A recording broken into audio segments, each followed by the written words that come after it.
Welcome to History That Doesn't Suck. I'm your professor, Greg Jackson, and I'd like...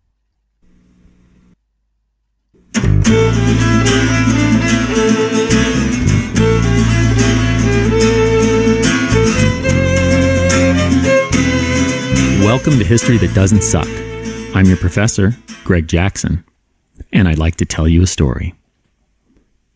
Captain Preston, with a party of men with charged bayonets, came from the main guard to the commissioner's house, the soldiers pushing their bayonets, crying, "Make way!" They took place by the custom house, and continuing to push to drive the people off, pricked some in several places, on which they were clamorous and, it is said, threw snowballs. On this, the captain commanded them to fire, and, more snowballs coming, he again said, "Damn you! Fire! Be the consequences what it will." Okay, that's one take. Or, the people continued to insult and defy this party of soldiers in the same manner as they had done the single sentinel, pelting them with sticks and balls of ice, calling out to them, "Damn you, you rascals! Fire! You dare not fire! Fire and be damned!" These expressions were frequently repeated, during which time Captain Preston spoke often to the mob, desiring them to be quiet and disperse, for that, if they continued their attack upon him and his party, he should be obliged to fire upon them. But his humane endeavors were to no purpose. Can you believe it? These two different stories are actually the same event, the Boston Massacre. You might have noticed that in the first version, the offending Redcoats leader, Captain Preston, is so overtly evil there are some James Bond villains who would be like, "Wow, this guy is messed up." I mean, charging into a crowd of people and poking them with bayonets, and commanding his men to fire because of some snowballs? Well, that's the take of the Boston Gazette and Country Journal, published on March 12th, 1770, 1 week after the shooting. In the second version, though, it's like Captain Preston is one step away from becoming Mahatma Gandhi. He's all about peaceful resolution. He suffers stoically as a crowd of Bostonians assail him and his men with a barrage of sticks and ice chunks, all the while taunting and daring him to give the order to fire. And still, he refuses, only explaining calmly he will have no choice if the violence against his men doesn't stop. He's so humane. Well, that's how it went down according to the pamphlet called A Fair Account of the Late Unhappy Disturbance in Boston. It too was published in 1770, but more for a British readership, not American. These versions could not be more different. Even after my kids have a fight, their versions are more in sync than this. So let's get into this story. I want to tell you about the tensions building up to that fateful and deadly night in March 1770. I'm talking about another set of taxes, the seizure of one of John Hancock's ships, more rioting, and a military occupation in Boston. And of course, once we get through this hotly contested shooting known as the Boston Massacre, let's take note of the evolving legacy of the most famous person to die that night at the hands of the Redcoats, an African-American, Crispus Attucks. And let's not forget to discuss the role of a young Bostonian lawyer, a guy named John Adams, in defending the accused soldiers. You ready? Let's do this. It's 1767 and time for a second major attempt at taxation in colonial America, the Townshend Acts. See, Parliament may have repealed the Sugar and Stamp Acts, but it's not like Britain's financial troubles ended. It's still expensive to run the colonies and all the new territory gained in the 7 Years' War. So what can Parliament do? Well, it's as the saying goes, if at first you don't succeed, tax again. Yeah, I think that's how it goes, right? Enter our new Chancellor of the Exchequer, Charles Townshend. He pushes 3 acts through Parliament meant to show America who's boss and raise revenue. First, his New York Restraining Act is intended to punish this colony's legislature for not complying with the 1765 Quartering Act. It never takes effect, but still, this irks New Yorkers. Second, since Parliament sees Boston as America's Mos Eisley, Townshend's Customs Enforcement Act establishes a board of customs in this colonial hive of scum and villainy. Third, we have the Townshend Revenue Act, which will raise £40,000 per year to pay the salaries of royal officials in the colonies. It will do so by placing duties on lead, different types of glass, all sorts of different kinds of paper, and, of course, tea. Yep, Townshend is taxing some of the same goods as those last failed acts. But as we talked about in episode 2, Parliament thinks Americans will be okay with it because this is an external tax. Huge mistake.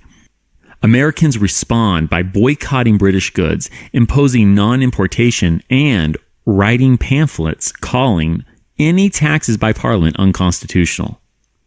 Meanwhile, the external nature of these taxes mean merchants like John Hancock feel the sting as they ship goods into America. And John's not taking this lightly. Now, you know my man John, right?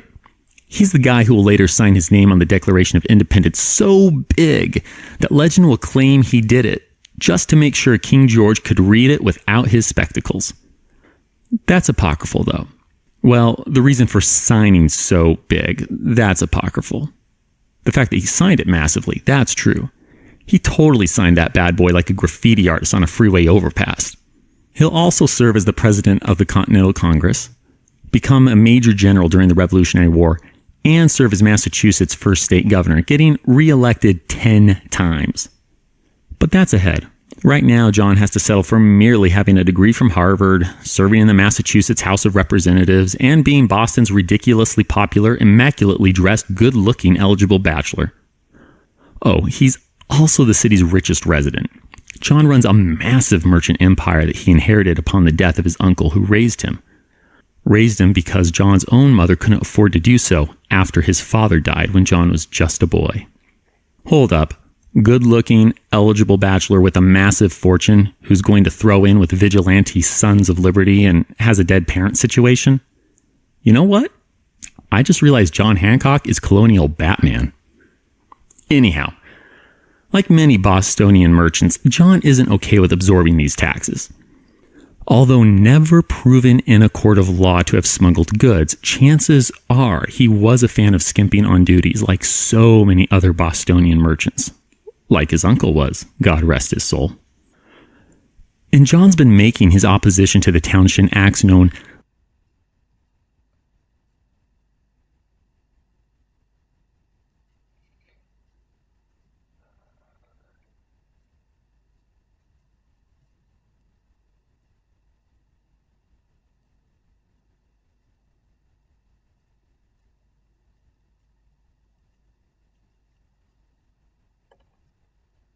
loudly ever since they went into play last year. Oh, and we have new customs commissioners fresh in from Britain.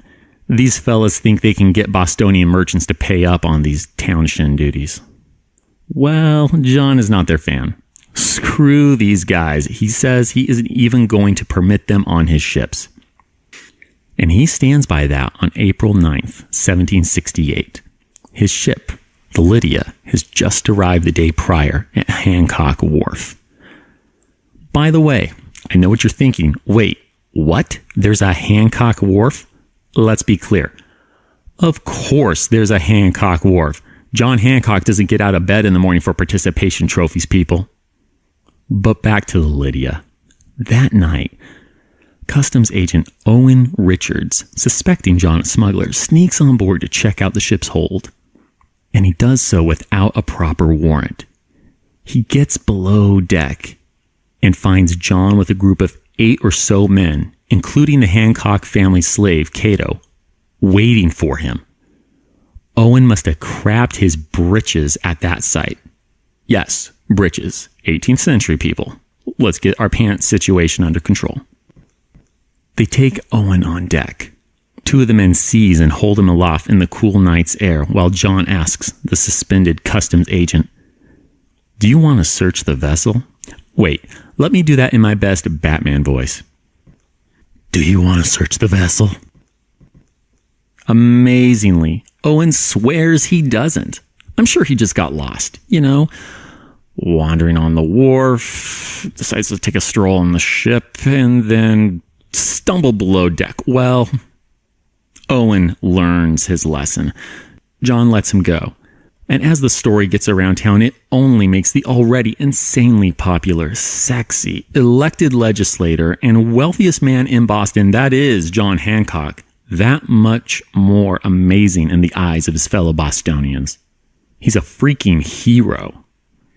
But the beef between John and the customs commissioners is only getting started. A month after this incident, on May 9th, another of John's ships returns to Boston. It's called the Liberty.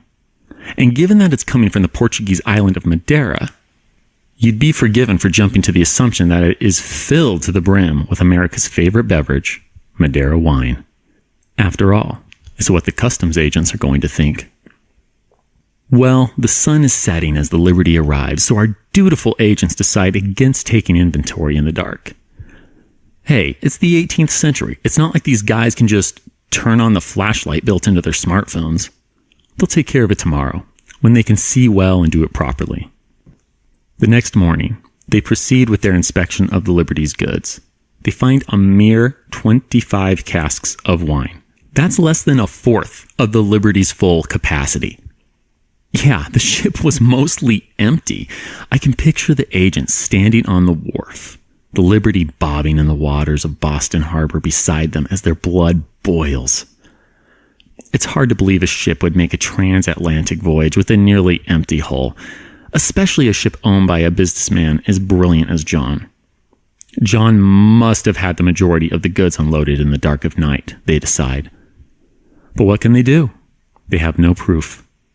John pays the duties for the mere 25 casks and walks free. Oh, but they'll get him. They send for naval support, resulting in the 50-gun ship-of-the-line HMS Romney coming to Boston. And in case you're a normal person and aren't intimately familiar with 18th century warships, let me put that another way. It's a damn big ship that could blast the crap out of most anything in the Americas. In fact, it is the biggest British warship in the Americas. Now, time out. You can see how this is not going to help the relationship between the Crown and Boston, right? The customs agents see themselves as just trying to enforce the law and do their job. See, these new guys showing up with the passage of the Townshend Acts aren't like the old agents who took bribes or readily caved to threats. This is a new guard. Britain is trying to finally enforce things in the Americas. But what do Bostonians see? Just more unfair taxes and a huge man of war hanging around their harbor. Can you see the different views and how this could make deeper issues flare up again? Another month passes. It's June 1768, and the Liberty is loaded with goods to export, ready to head out again. But with naval backup from the Romney, the customs agents have a new story. One of them says that last month, on the same night that the Liberty came back to Boston, he was detained on the ship for 3 hours, and while locked up, he could hear, and I quote, "a noise as of many people upon deck at work hoisting out goods." So now, with that testimony, the Romney is going to seize the Liberty. And to make this delicate situation worse, the Romney's captain is not a strong candidate for winning Miss Congeniality. First, he started the week off by kidnapping a few Bostonians and impressing them into his crew. You know, forcing them to work on his crew. So the people of Boston already hate him. And when does he show up to take the Liberty? In the evening, when most Bostonians are headed home from a long day's work. So he's right in view of many Bostonians. They all see the Romney's crew, whose captain is the kidnapping jerk they hate, preparing to tow the Liberty, whose owner, John Hancock, they love. And yeah, they're livid. Now, I want you to picture this. Countless Bostonians crowd the wharf. The Liberty sits next to them in the water. The Romney's crew, protected by Marines, prepare to tow it. You got that visual? Okay, here we go. And just so you know, I'm quoting source material. "You had better let the vessel lie at the wharf. calls out Daniel Malcolm, himself a ship's captain who's had some run-ins with the customs commissioners. "No, damn you, cast her off," replies the comptroller, Benjamin Howell. "I'll split the brains of any man that offers to reeve a fast or stop the vessel," screams the master of the HMS Romney at the Bostonians. He then tells the Marines to fire. "What rascal is that? Who dares to tell Marines to fire? The owner's been sent for. You'd better let the vessel lie at the wharf till he comes down," calls out yet another voice somewhere from the sea of Bostonians present. "No, she shall go," the comptroller rejoins. "Kill the damn scoundrel," the master pipes in again. "We will throw the people of the Romney overboard," returns Malcolm. Oh, he's pissed by now. And several Bostonians are now on the Liberty's deck. "By God, she shall go!" the master yells, also overcome with rage. Turning to the Marines again, he adds, "Why don't you fire?" With that, they cut the ropes holding the Liberty at the wharf, drive the Bostonians that had come aboard off of its deck, and the Romney tows John's ship away. Oh, someone really should have warned these new British officials and the Romney's crew about what happens when you try to drop the hammer on Boston. You don't screw with Boston. This is when things get violent. Before we keep going, though, let me tell you about my current source and introduce you to its author. I'm pulling from a letter written by one of the customs commissioners, a guy named Joseph Harrison. He's writing to the Marquis of Rockingham. Joseph was there that day, living out what I am willing to bet amounts to the worst few hours of his entire life. Joseph was on the Liberty. In fact, he put the King's mark on the main mast, basically tagging it for seizure right before the Romney came in and took it away because of the charges against John for smuggling. And by the way, let me just add here, John is going to get off the hook. Sort of. He won't be found guilty. And who's his lawyer? John Adams. But back to Joseph. Joseph and his 18-year-old son, who was with him through all of this, got back on the wharf before the towing happened. He says they walked through the crowd without trouble because the Bostonians, and I quote, were eagerly engaged in a scuffle with the man-of-war's men. In other words, they were fighting with the crew of the Romney. Okay, ready for the violence? It's getting late, coming up on 7 p.m. Joseph, his boy, and the comptroller, Benjamin, you remember him from the tense disagreement with Malcolm before the Liberty's towing, right? Once these three get to the street, and again, I quote, and this is a long one, but it's so good, you've got to hear this, okay? Quoting Joseph, "We were pursued by the mob, which by this time was incensed to a great multitude. The onset was begun by throwing dirt at me, which was presently succeeded by volleys of stones, brickbats, sticks, or anything that came to hand. In this manner I run the gauntlet near 200 yards, my poor son following behind, endeavoring to shelter his father by receiving the strokes of many of the stones thrown at him, till at length he became equally an object of their resentment, was knocked down, and then laid hold of by the legs, arms, and hair of his head, and in that manner dragged along the kennel in a most barbarous and cruel manner, till a few compassionate people happening to see him in that distress, formed a resolution of attempting to rescue him out of the hands of the mob, which with much difficulty they effected, and got him into a house." Close quote. Good night. Did you catch all of that? Assuming Joseph isn't exaggerating, Bostonians threw a lot of serious stuff at them. They dragged his son by the legs, arm, and hair. It was shortly after some good Samaritan got his boy into a house that Joseph got hit hard in the chest, nearly knocking him over. Luckily for him, a man came and held him up. Whoever Joseph's unnamed savior was, that man also took advantage of the confusion and disagreement in the mob to lead the customs commissioner down another street to safety. Hiding at a friend's house, Joseph got news an hour later that his son was okay. Bruised and wounded, but okay. As for the comptroller, Benjamin, Joseph tells us that he received 2 bad contusions on his cheek and the back of his head. But personally, I wonder if Benjamin wasn't more upset by what they did to his house than to him. By 9 p.m., the mob had made its way to his place, where they broke some of his windows. Next, they dropped in on the collector. Joseph doesn't say if they did anything to the collector or his house, though. My guess is they broke his windows too, because that's what they did when they got to Joseph's house next, just like they did at Benjamin's. Thankfully, friends had already led Joseph's wife and his other children away, so at least they were all safe. After vandalizing here, the Bostonians continued on with this pattern, breaking windows at the home of yet another customs agent. Are you ready for my favorite part, though? Check this out. I'm going to quote Joseph again. He tells it so well. I quote, "After all this, in all probability, the mob would have dispersed if some evil-minded people had not informed them that I had a fine sailing pleasure boat which I set great store by. That they lay one in one the docks. Upon this intelligence, the whole crowd posted down to the waterside, hauled the boat out of the water, and dragged her through the streets to the Liberty Tree, as it is called, where she was formally condemned, and from thence dragged up into the common, and there burnt to ashes. The destruction of this boat, I must own, is a very sensible mortification, she being as celebrated here for swift sailing as the Bay Malton is in England." Can you picture this? I sure can. This mob of Bostonians hears that Joseph has this sweet sailboat.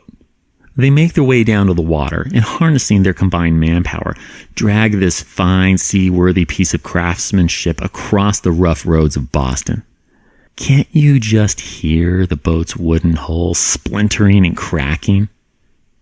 It's hard to hear it, though. The sounds of the suffering wood are almost drowned out by the laughter, jokes, and howls of the crowd. They get to the famous Liberty Tree. This is the same tree where the Stamp Act effigies discussed in episode 2 hung. Remember that? This tree is a favorite hangout for the Sons of Liberty. And it's here, under this symbolic tree and in the dark of night, that they hold an impromptu court for the sailboat. They condemn it, basically to death, and take it out somewhere on the famous Boston Common to burn it to the ground. I'm sure they moved locations because they didn't want any flames possibly licking the Liberty Tree. After this, they call it a night. Party's over. People just kind of peter out and head home. If you ever make your way to the Boston Commons and enjoy a serene walk around the large grassy area in the middle of an otherwise large city, just imagine this boat engulfed in flames in the dark of night, delighting the city's inhabitants. Maybe this act of arson occurred somewhere near one of the statues in the Common today.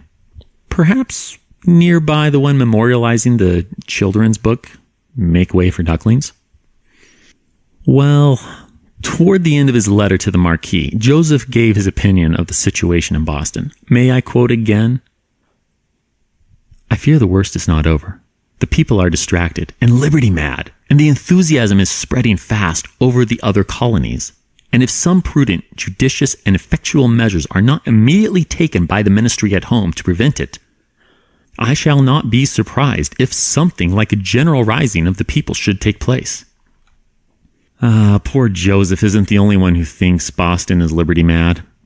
After this, Massachusetts Governor Francis Bernard asks the commander-in-chief of the British forces in the Americas, a man named Thomas Gage, to please station some troops in Boston. But the governor and the general are going to go the rounds on this issue. Here's why. You have to remember that American colonists aren't getting upset by new concepts of liberty. No. American colonists are getting upset because they see Britain as violating the constitutional rights they already have as British subjects.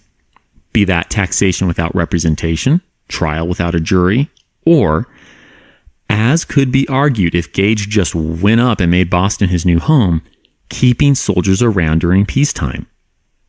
The only thing more British than the belief that a standing army menaces freedom might be Earl Grey tea. Just kidding. The Earl Grey brand doesn't exist yet, but you get my point. Joking aside, the only way the presence of an army in a British town would be indisputably legal during peacetime would be if the civilian government invited the army. And of course, the governor and the general aren't just dealing with normal British subjects. No. Those New Englanders tend to hold their rights as British subjects more sacrosanct than most. So best to tread lightly. Can you see the dilemma then? The governor knows if he tries to invite the army to keep peace, he's not going to get support. He's got guys like John Hancock in the colony's legislature. And frankly, John's one of the cool-headed guys. Even our friend Joseph, the customs commissioner whose boat got burnt to a crisp, he praises John in his letter. He saw John as a calculating businessman who's just kind of gotten stuck with the wrong crowd. So if John's one of the mild ones, the governor knows he doesn't have support. That's why he hopes Gage will, despite lacking a civilian government invitation, just come to Boston on his own. But see, Gage knows better, so he keeps insisting on an invite. Well, this all proves sort of a non-issue. Turns out that the Secretary of State for the Colonies, who was the Earl of Hillsborough, had already heard that Bostonians had become violent while celebrating the anniversary of the repeal of the Stamp Act, and so he sent General Gage a letter asking him to send forces to Boston.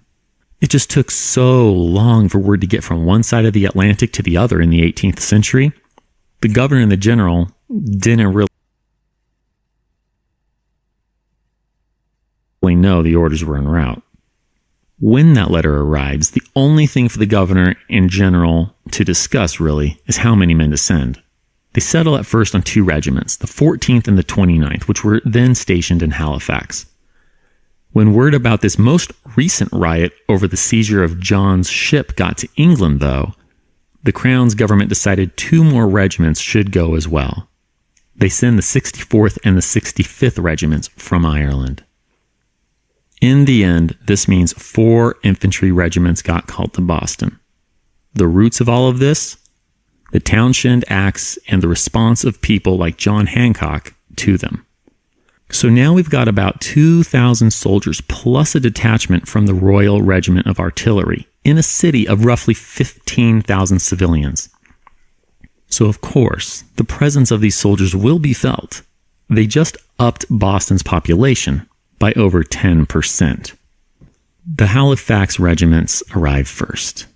In 10 ships total, they disembark at Boston's Long Wharf on October 1st, 1768. Thus begins the military occupation that leads to the Boston Massacre. T-minus 17 months to that fateful night. Shall we set the stage? First off, let me introduce you to the troops.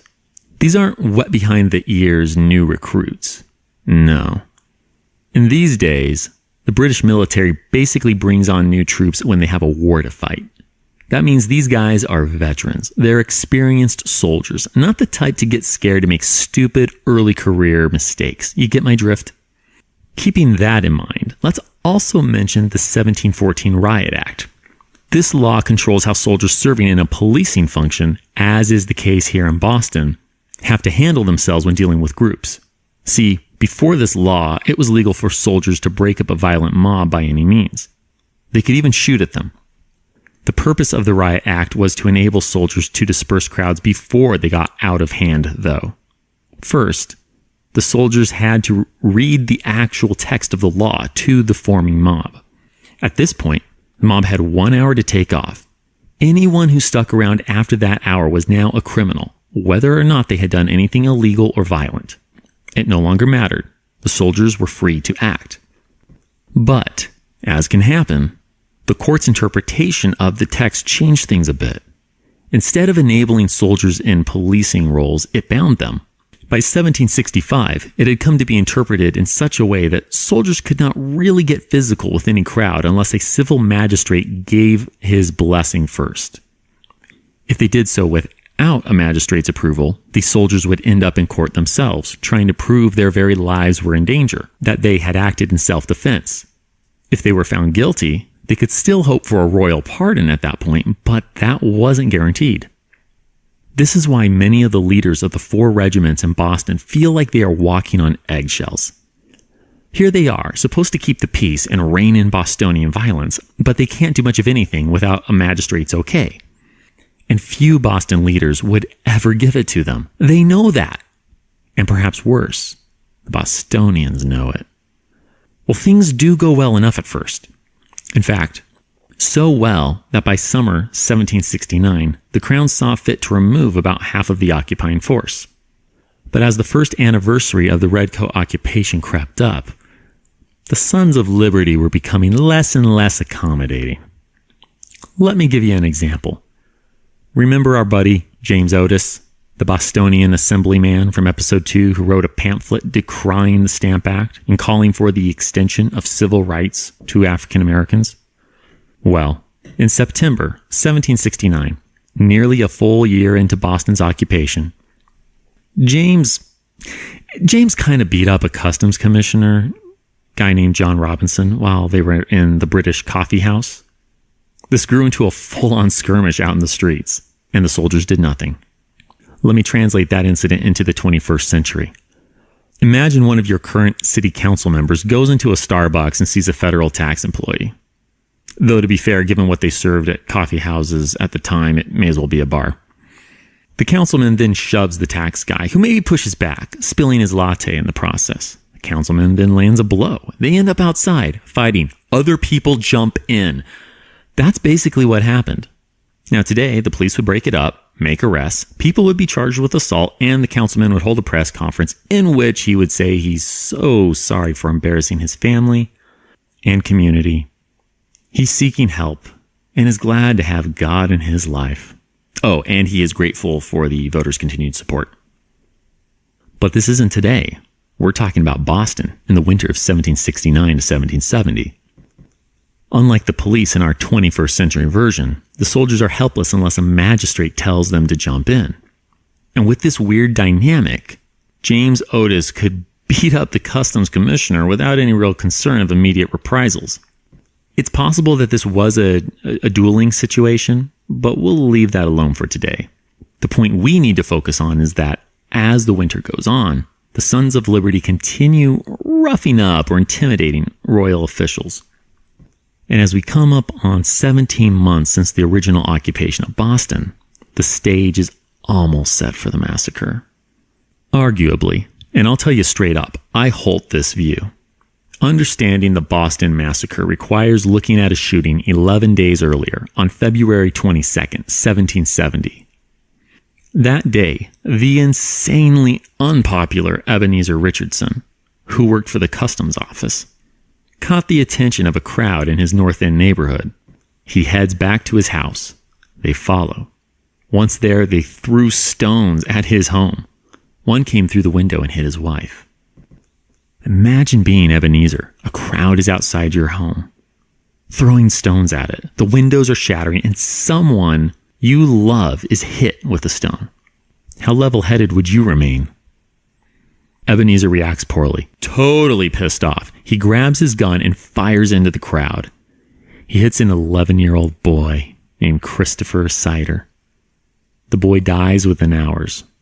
Depending on how you define it, he's the first life lost in the cause for American independence. The funeral 4 days later, on February 26th, 1770, draws massive crowds. Literally thousands of Bostonians come to pay their respects as the casket containing Christopher's remains is carried publicly through the streets. Things have never been so tense between the Bostonians and the Redcoats as they are after the funeral. Groups, perhaps gangs is the better word, wander about the city the next few nights just looking for an isolated Redcoat to beat on. Fast forward just a few days to March 2nd, 1770. The tension is high. One wrong word can stoke a fight in this atmosphere. Now, for this story, it's important for you to know that the soldiers would often look for work on the docks when they were off duty. Apparently, foot soldiers weren't getting rich serving in the British military. So on March 2nd, a Friday, 3 soldiers are at Hancock Wharf. Given the frequency of soldiers going there to make a little extra cash, it should be no surprise that the rope maker, Samuel Gray, calls out to them, and I'm quoting here, "Soldier, will you work?" "Yes," one of them responds. "Then go and clean my house." Samuel hollers back, laughing. Now, some of the sources soften Samuel's language. I've also read Little House, and in another source, Necessary House, which, by the way, I totally recommend you start using. Next time you need to go while at the office, school, construction site, whatever, just get up and confidently say, sorry, I got to go use the Necessary House. See you in 5, maybe 10. Joking aside, whatever his exact wording, many other historians who quote this incident seem to prefer the swearing version.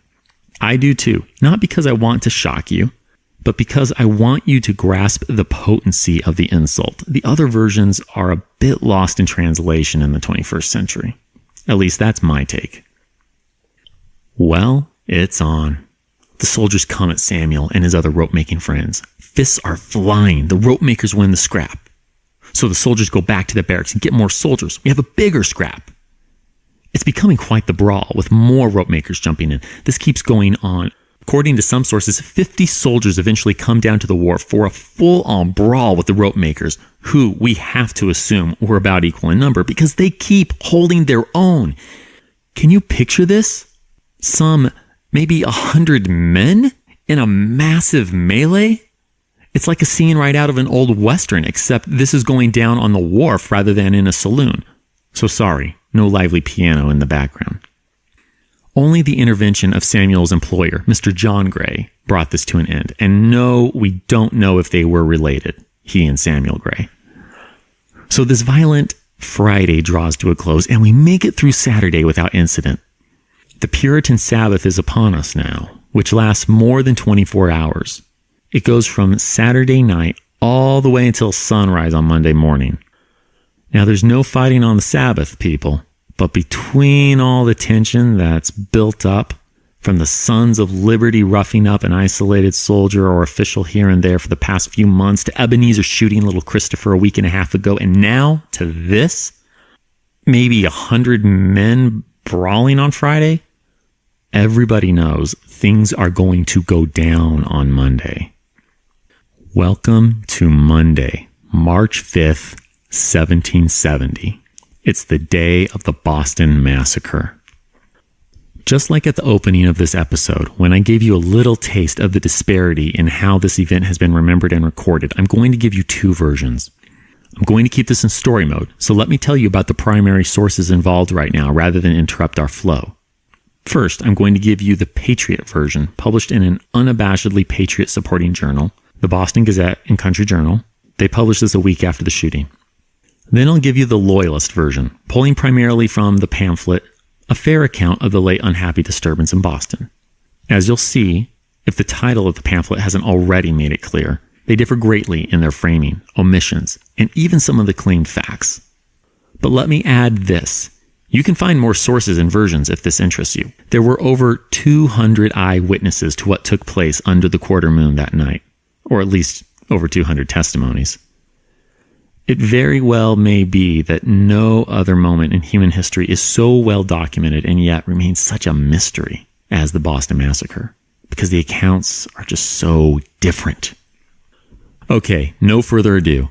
Here's the pro-patriot version, in which I am quoting the dialogue straight up and paraphrasing my narrative from the Gazette to make it more 21st century accessible. It's the evening of Monday, March 5th. Several soldiers of the 29th Regiment parade through the streets with their cutlasses drawn and bayonets affixed, abusing and wounding a number of Bostonians. Just after 9 p.m., Edward Archbald and William Merchant, passing through a narrow alley, come upon a soldier with a massive broadsword. A mean-looking man armed with a cudgel is keeping the soldier company. Little Edward tells William to be careful, and on that, the soldier strikes Edward on the arm, then pushes William and pierces his clothes, grazing the boy's skin. William then hits the soldier with a stick he had. The cudgel-bearing man goes and gets two other soldiers. One's armed with a pair of tongs, the other with a shovel. As the man with the tongs begins hitting Edward, some other boys hear the noise and come to help fight off the soldiers. One boy named John Hicks knocks the tong-wielding soldier to the ground. These brave youths then chase the soldiers all the way to their barracks. Once there, though, Other soldiers come out, and in less than a minute, there are 10 to 12 redcoats, all armed with cutlasses, clubs, and bayonets. They go to attack the unarmed boys, but the youths quickly run off. At this point, Samuel Atwood, who had also heard the noise, comes to see what was the matter. Finding the dozen or so armed soldiers, he asks them if they intend to murder the people. "Yes, by God, root and branch," they answer as they strike him on the left shoulder. Mr. Atwood retreats and soon comes upon two officers. "Gentlemen, what is the matter?" Mr. Atwood asks. "You'll see by and by," they say.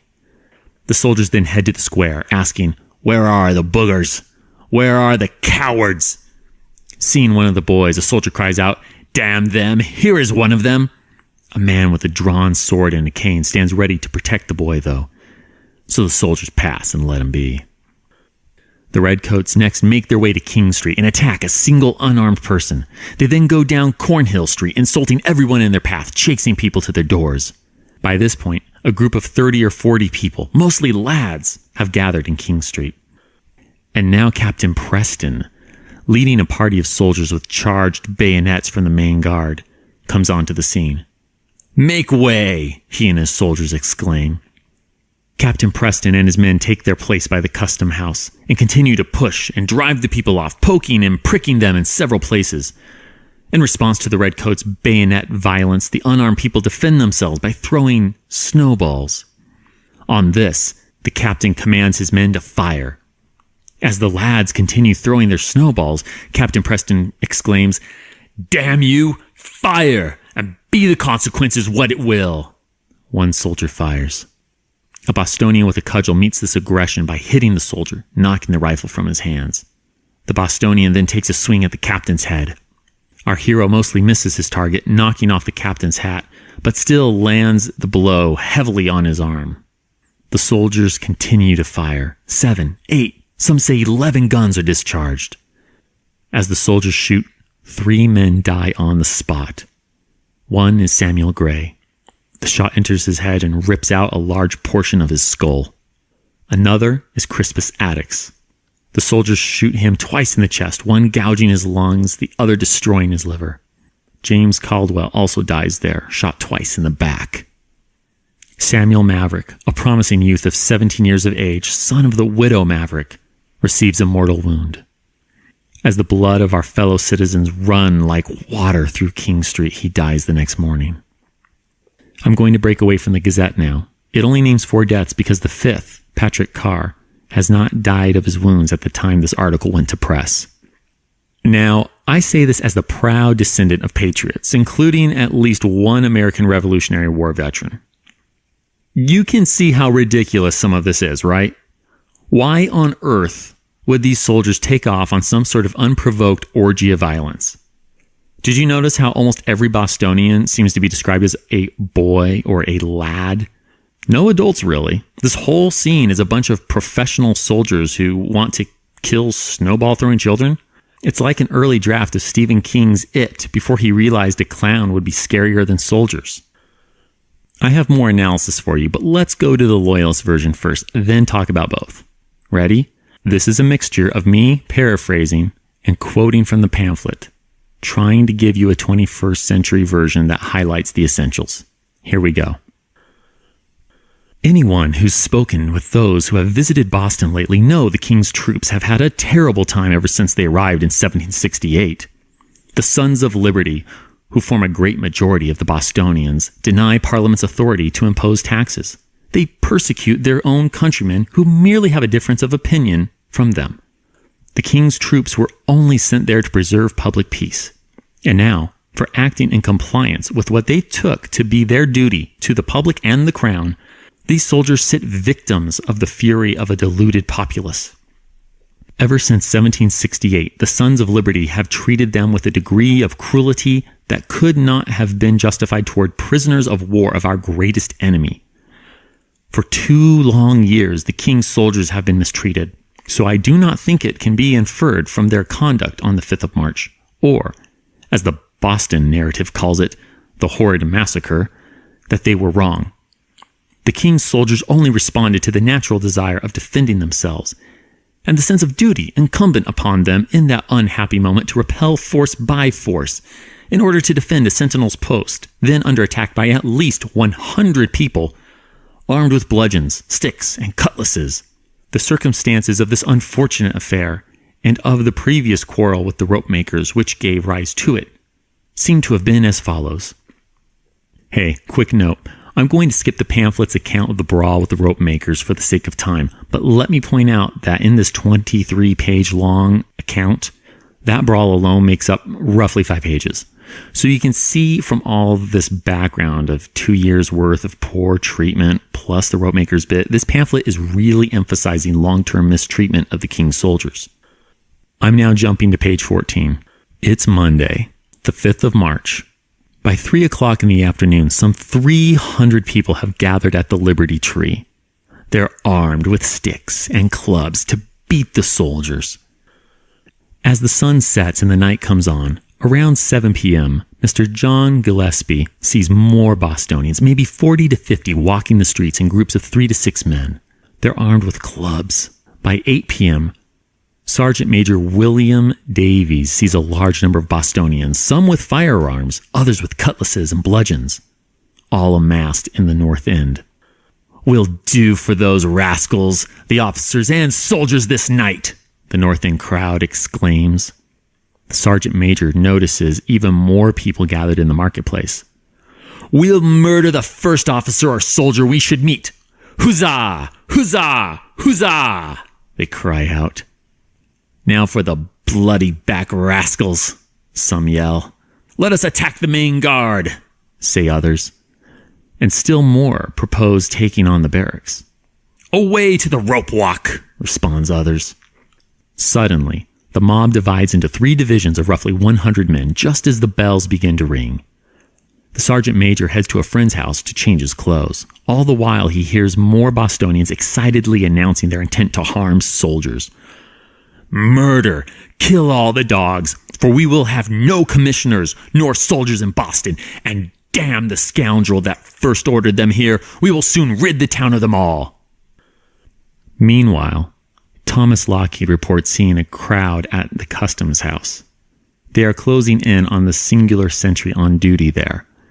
They're pelting him with snowballs and pieces of ice.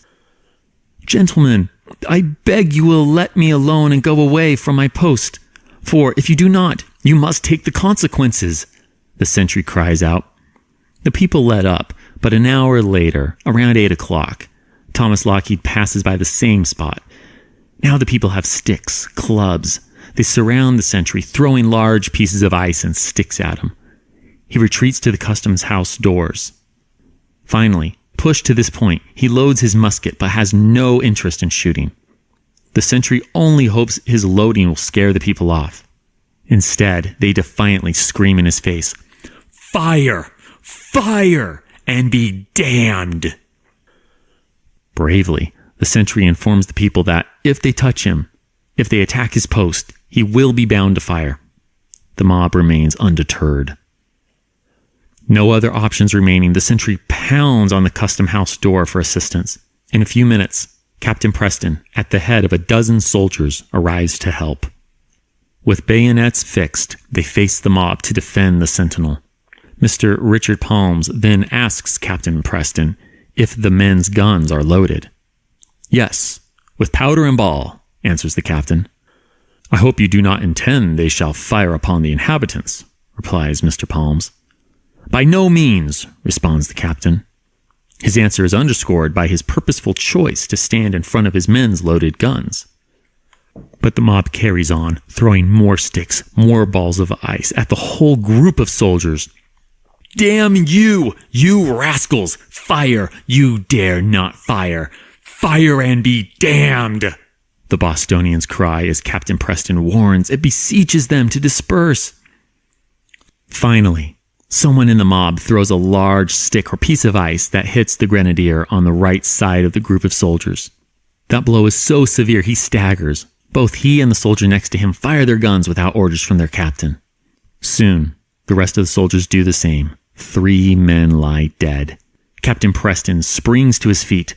"Damn ye, rascals! What did ye fire for?" he yells at his men, striking the gun of one of his men who is in the process of reloading. His men feel confounded, but they listen. No one fires again. Wow! You see what I mean? These two tales are supposedly based on eyewitness accounts of the same event. The Patriot version has malicious, evil soldiers attacking 30 to 40 rather innocent boys. This version, hardly any more believable than the first, turns Boston into a city overrun with bloodthirsty villains out to murder the dutiful soldiers who never cave to any human failings. Conveniently, they are the model of discipline and duty, only firing to save their own lives and therefore having a good chance of being justified in a court of law despite the riot act. I've already said quite a bit about the events of the Boston Massacre. Let me give some pertinent details of one of its victims whose interpretation has evolved over the centuries. Crispus Attucks. A sailor by profession, Crispus was also the son of a Wampanoag Indian mother and an enslaved African-American father.